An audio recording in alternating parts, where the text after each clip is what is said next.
Willkommen, bienvenue. Welcome once again to another Cladding Matters.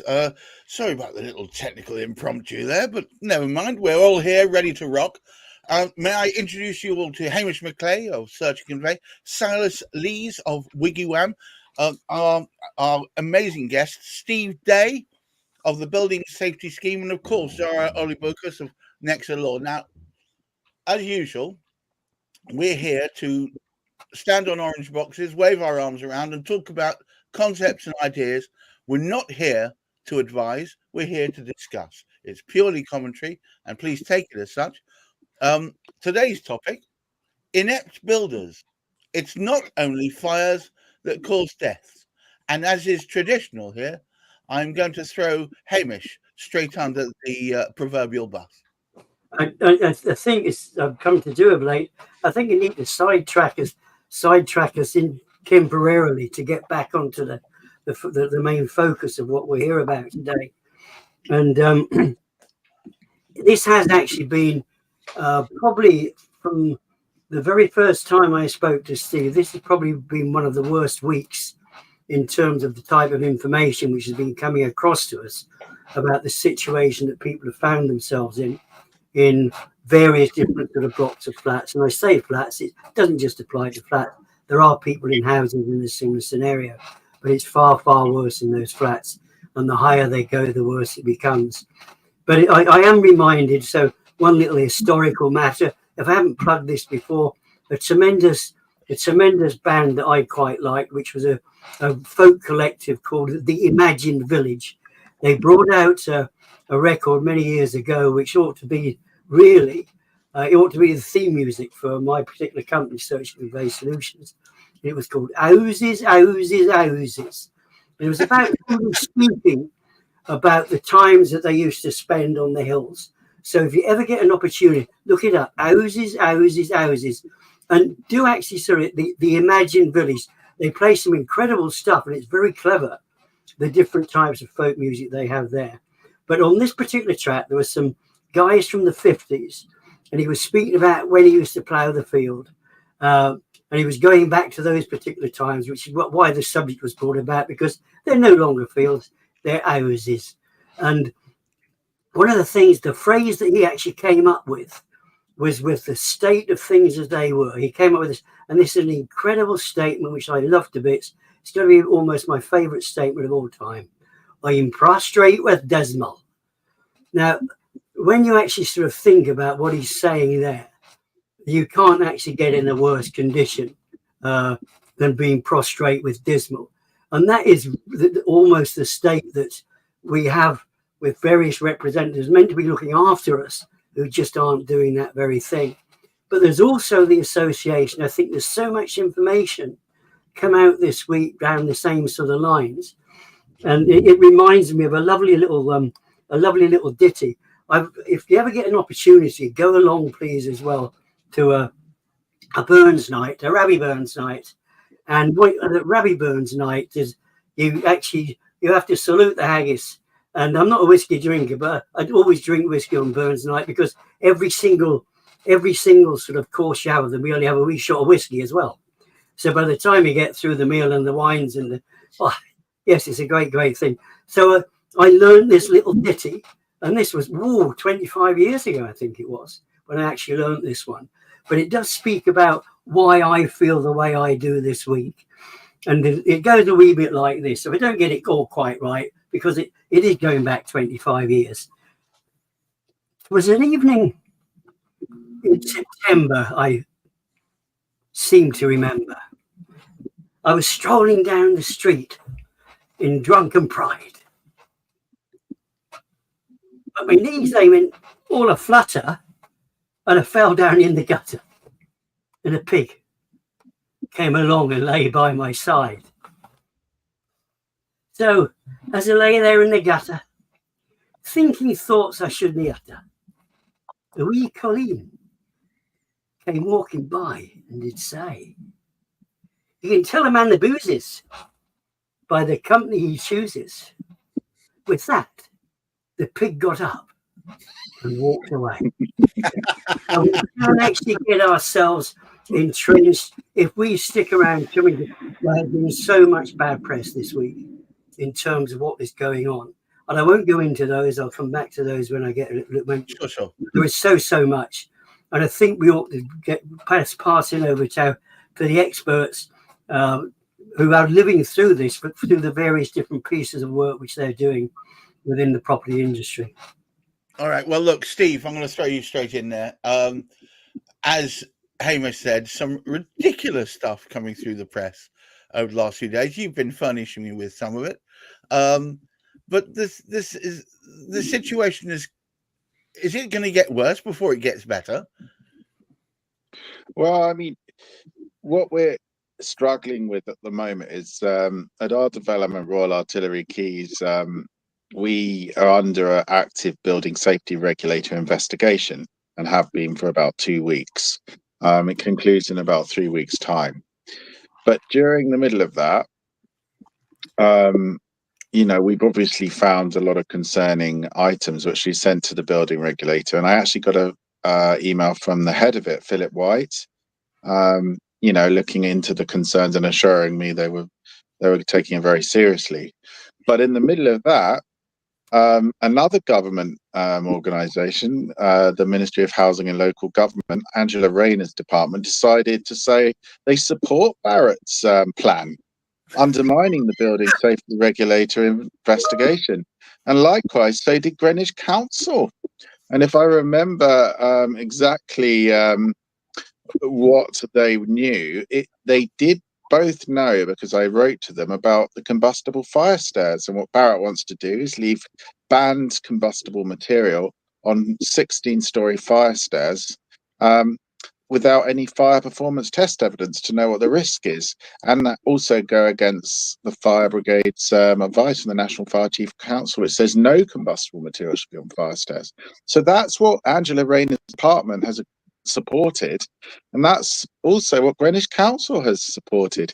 But today we are due for a statement from both of them on whether Barrett are telling the truth or not. But yeah, it's a shocking thing. And then on a personal note, I don't want to go into too much detail on it because out of respect for the family, but in the Sunday Times, one of my closest friends and fellow campaigners, they covered her death, which actually happened earlier this year, and I went to her funeral. But she was excluded by the Cruel Building Safety Act, which made her permanently liable for non-cladding costs. And it really did, as the article, very powerful article shows. Look it up if you can. It's Amanda Walker in the Sunday Times last week, and it shows the devastation that being excluded in primary legislation, picked out as a class of leaseholder to pay unlimited costs, ruinous costs for cladding defects non-cladding defects that they didn't cause. It has to be said, Zahrah just shared with me this, and as she said, there should be some more of this. This should be the tip of the blooming iceberg, right? Yeah, I think they should be in jail, especially, government departments should be liable as well. If you're going to endorse a plan as safe and throw your authority behind it as a government housing department, experts in building safety, then there should be repercussions for those department heads too.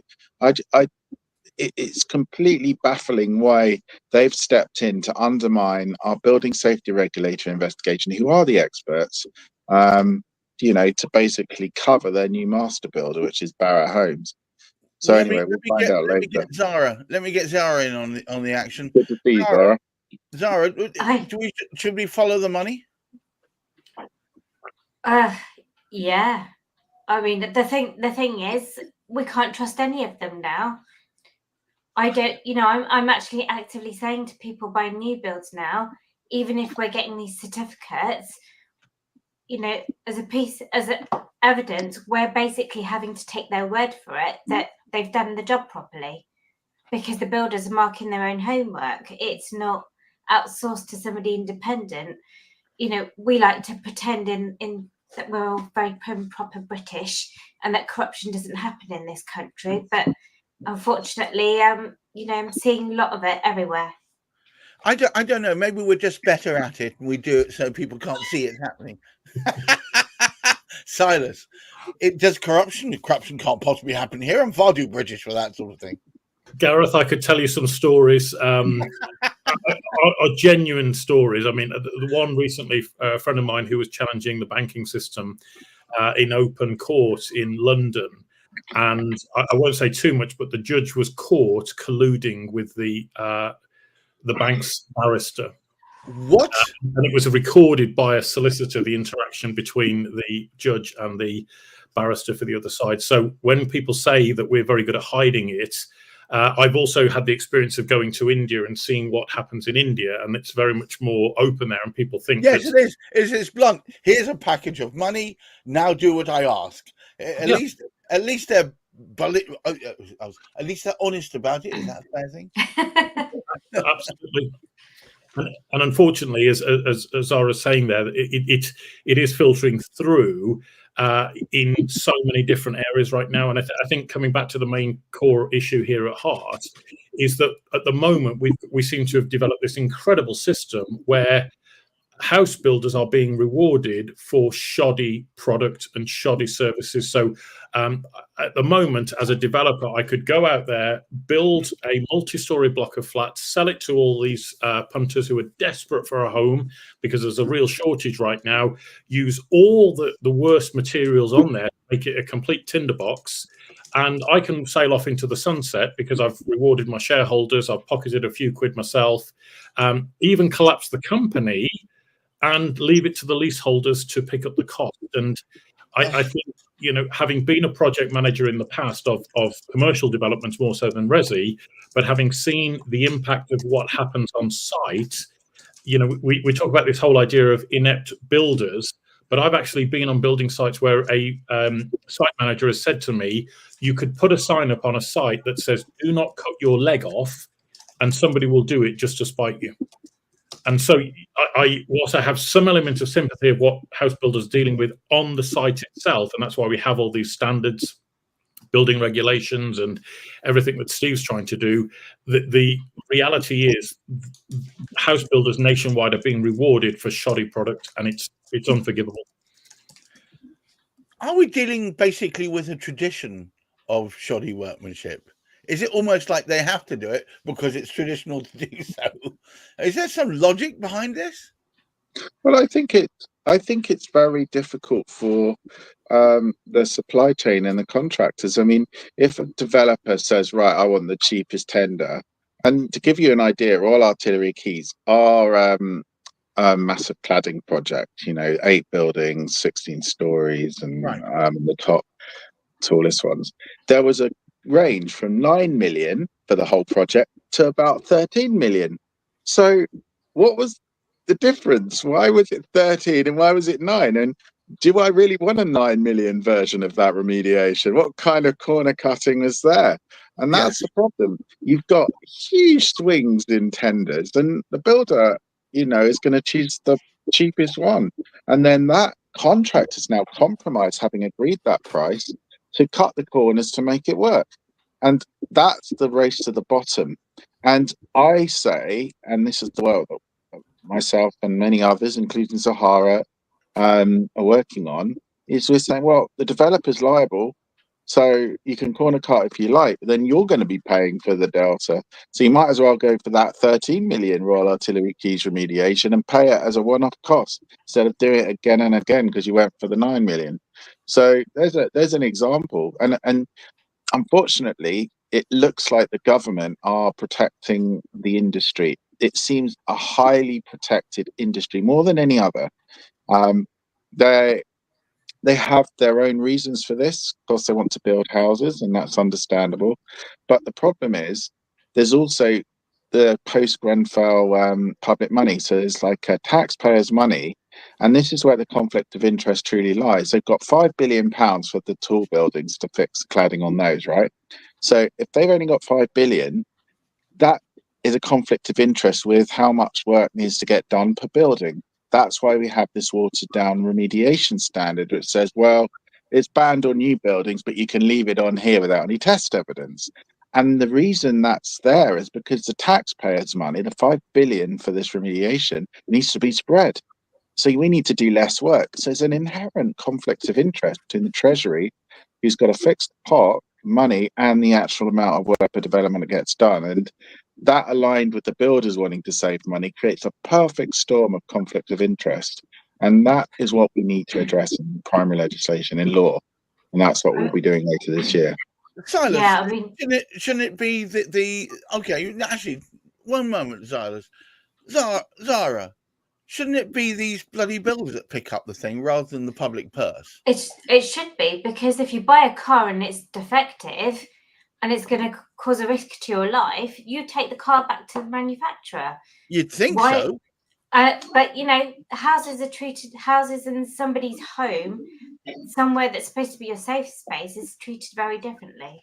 All right. Well, look, I just want a final comment from you before I go back to our Lord and Master Hamish. But Silas, this has been a status quo for too long, that there's been an expectation of shoddy workmanship. Something's got to give, because the can is open, the lid is off, and the worms are now everywhere. You're absolutely right, Gareth. And I think the issue at the moment is that there's a natural desire to procrastinate and put off and look at the risk versus reward of, well, the likelihood of a building catching fire is so low, therefore we don't need to worry. That's probably what the thinking is behind the scenes. But Right. then, as we saw very recently, we had, what was it, 2 or 3 blocks of flats catch fire over the course of a weekend. Five blocks of flats. There we are. So all of a sudden, as you say, the lid comes off and something needs to be brought to bear here. And unfortunately, as we saw in the post office scandal, I think it is only when the public pressure is brought to bear do we actually see the government proactively step in to look after the people that have actually voted them into power and voted them into a job. So, that's really where I think it's a disaster scenario of the banking industry and the house building industry making massive errors, purposely or otherwise, and then passing the bill onto the public purse is a system that's got to stop, and people need to be held accountable. And as soon as they are, then we shall start to see the swing in change. More builders going to jail. Well, they're probably not going to do that again, are they? Well, interesting enough, we've had a couple of comments coming in from our adoring public. Christine says, what would be useful to the public is a list of known bad builders. Whoa. Oh dear. It would be good to be able to check whether our householder, for example, Thamesway, is one of those bad ones. Is there anyone who can do this? Yes, absolutely. So the government produces developer remediation stats, and you can go on. So to give you some examples, Barratt have a 1 in 3 life critical defect rate. So it's 1 out of 3 can put your life at risk. Taylor Wimpey, 2 out of 3 can put your life at risk. Crest Nicholson's in between the two. And yeah, you can go on there and you can see every month what they've uncovered from the worst builders, the top 50. So you're bound to find your builder in there. Steve, would you pop as an attachment to this when we go up live? Would you pop up a link so that people can see it? Watch out for that, Christine. And she also makes another comment. There's so many conflicts of interest within the government at the moment. Aren't there just? Yeah. Hamish, disagree with that. I'm going to pass over to you to take us home. Right. Well, yet again, this is usually my sort of place to. It's me that gets sidetracked and goes all over the place. This wasn't the subject we were meant to be speaking about, but I think what we've actually discussed yet again reinforces that true subject we were speaking about. The fires, yes, they might be minimal, but what we've actually sort of seen through the course of this week is the impact on people living in those particular circumstances. There was one article this particular sort of week, which I'm just trying to think whereabouts. It's a shame, actually, but the councils are complicit in allowing these things to happen. And there's one particular sort of block of flats where there's mold. This property is only 2 years old. These flats are 2 years old, and the building is absolutely rife with mold, which is stretching through the place.